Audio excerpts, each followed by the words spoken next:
ఇరు దేశాలు ఒకే అంగీకారానికి వచ్చినట్లేనా? వైట్ హౌస్లో జెలెన్స్కీ ట్రంప్ మధ్య జరిగిన చర్చలు సఫలం అయినట్టేనా?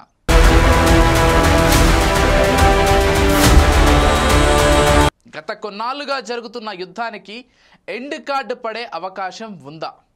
అసలు ట్రంప్ జెలెన్స్కీ చర్చల్లో పురోగతి ఏంటి? Let's watch the story.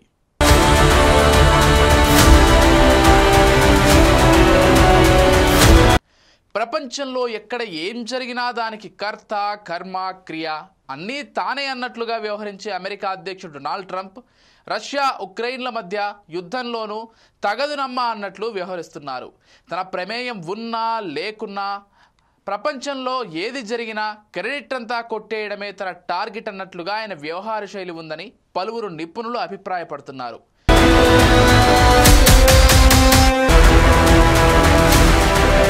ఇకపోతే తాజాగా వైట్ హౌస్లో జెలెన్స్కీ యూరోపియన్ నాయకులతో జరిగిన ఉన్నత స్థాయి సమావేశం తర్వాత రష్యా ఉక్రెయిన్ మధ్య శాంతికి అవకాశం ఉందని, తాను చాలా సంతోషంగా ఉన్నానని చెప్పారు ట్రంప్. జెలెన్స్కీ పుతిన్ త్వరలో సమావేశమవుతారని, దీనికోసం ఏర్పాట్లు జరుగుతున్నాయని అమెరికా అధ్యక్షుడు వెల్లడించారు.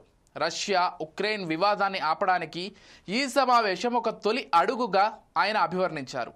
ఇక పనిలో పనిగా రష్యా ఉక్రెయిన్ మధ్య శాంతి నెలకొనే అవకాశం పట్ల తాను సంతోషంగా ఉన్నానని తెలిపారు ట్రంప్. ఇద్దరు నేతల మధ్య త్రైపాక్షిక చర్చలు ఉంటాయన్నారు.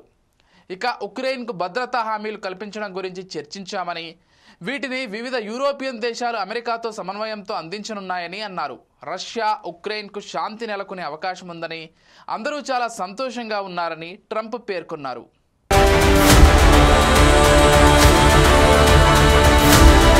ఇక ఉన్నత స్థాయి సమావేశం ముగిసిన తర్వాత పుతిన్కు ట్రంప్ ఫోన్ చేసి మాట్లాడారు.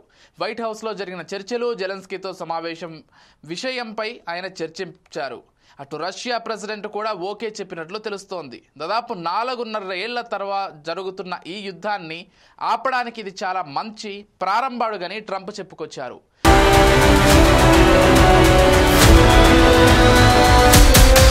వైట్ హౌస్లో జరిగిన ఈ ఉన్నత స్థాయి సమావేశంలో ఉక్రెయిన్ అధ్యక్షుడు జెలెన్స్కీ, ఫ్రెంచ్ అధ్యక్షుడు ఇమాన్యుయల్ మాక్రాన్, ఫిన్లాండ్ అధ్యక్షుడు అలెగ్జాండర్ స్ట్యూబ్, ఇటాలియన్ ప్రధానమంత్రి జార్జియా మెలోనీ, యునైటెడ్ కింగ్డమ్ ప్రధానమంత్రి కీర్ స్టార్మర్, అదేవిధంగా German chancellor Friedrich Merz, European Commission అధ్యక్షురాలు Ursula von der Leyen, NATO secretary general Mark Rutte పాల్గొన్నారు.